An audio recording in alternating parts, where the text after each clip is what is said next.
Assalamualaikum warahmatullahi wabarakatuh. Abu Sulaiman Khalid bin Al-Walid Al-Mughirah Al-Makhzumi, atau yang lebih dikenal dengan Khalid bin Walid, beliau adalah salah satu sahabat Nabi Muhammad SAW. Selain dikenal sebagai sahabat Nabi, beliau juga dikenal karena taktik militernya dan kecakapannya dalam bidang militer. Dia adalah salah satu panglima-panglima perang penting yang tidak terkalahkan sepanjang karirnya. Selain itu, Khalid juga memimpin pasukan Madinah di bawah kekuasaan Nabi Muhammad SAW dan juga penerusnya seperti Abu Bakar dan Umar bin Khattab. Sejak masuk Islam, Khalid bin Walid menjelma menjadi pahlawan yang tak terkalahkan, tentunya atas kehendak dan pertolongan Allah Subhanahu wa Ta'ala. Ia pun dijuluki sebagai Saifullah atau pedang Allah. Hampir setiap jengkal dari tubuhnya tidak bebas dari luka dan goresan peperangan. Ia sangat lihai dengan berbagai peralatan perang, pedang, panah, tombak selalu menjadi mainannya sejak kecil.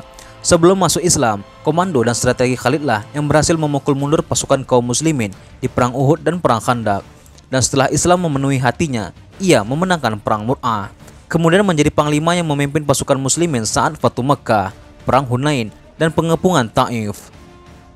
Pada suatu hari, tepatnya 5 hari terakhir di bulan Ramadan tahun 8 Hijriah atau 630 Masehi, Khalid bin Walid mendapatkan tugas khusus dari Rasulullah SAW. Rasulullah beserta para sahabat telah menghancurkan setidaknya 360 patung Lata, Uzza dan Manat dalam peristiwa Fatul Mekkah. Namun, patung Uzza yang paling besar di daerah Nakhlah masih disembah oleh Bani Kinanah dan Bani Muhdar. Dari Abu Al-Tufail, beliau bercerita, ketika Rasulullah SAW menaklukkan kota Mekkah, beliau mengutus Khalid bin Walid ke daerah Nakhlah, tempat keberadaan berhala Uzza.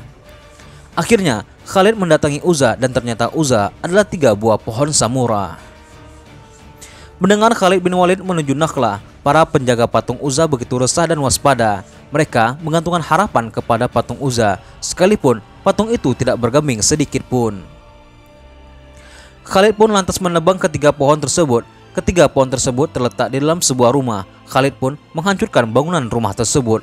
Setelah itu Khalid menghadap Nabi Muhammad SAW dan melaporkan apa yang telah dia kerjakan.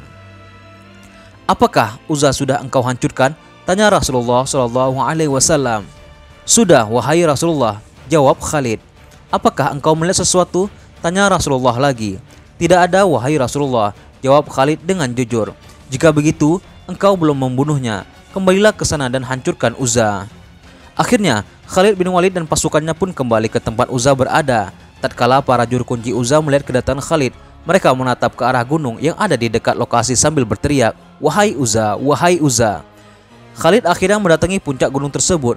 Ternyata Uzza itu berbentuk perempuan telanjang yang mengurai rambutnya. Dia ketika itu sedang menuangkan debu ke atas kepalanya dengan menggunakan kedua telapak tangannya.